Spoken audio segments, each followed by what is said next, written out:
প্রথমত আমি বলবো শ্রীলঙ্কাতে ইনফ্লেশন হয়েছিল 60%, আমাদের কত 10% 12% ম্যাক্সিমাম। কাজে শ্রীলঙ্কার সাথে আমাদের তুলনা হবে না। শ্রীলঙ্কা অলমোস্ট ধ্বংস হয়ে গেছিল।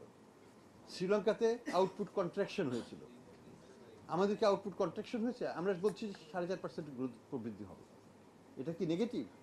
না, শ্রীলঙ্কাতে নেগেটিভ ছিল বিশালভাবে এবং দীর্ঘ সময় ধরে। কাজেই শ্রীলঙ্কার ব্যাংকিং খাতের অবস্থা কী ছিল, তখনকার তাদের যে পেট্রোলের জন্য যে লাইন দিতে হতো, খাবারের জন্য যে লাইন দিতে হতো, সারের জন্য এগ্রিকালচারাল আউটপুট তারা প্রোডাকশন করতে পারে নাই, সেটা কি আমরা বাংলাদেশে দেখেছি? না, দেখিনি। আমাদের এই সিচুয়েশনের সাথে শ্রীলঙ্কার কোনো তুলনা হয় না। হ্যাঁ, শ্রীলঙ্কাতে ইনফ্লেশন 1.5% এখন। কোথায় উঠেছিল? আমি যদি 60% বৃদ্ধি করার পরে 1.5% কমাই, তাহলে আমার ইনফ্লেশনটা কোথায়, মূল্য লেভেলটা কোথায় থাকবে? 58। আমরা কি সেখানে গিয়েছি? আমরা তো 12 থেকে 10-এ আসছি।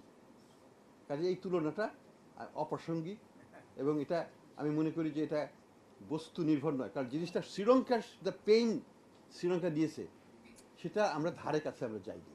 আমাদের কোনো সেই রকম কোনো পেইনই হয়নি বলতে গেলে।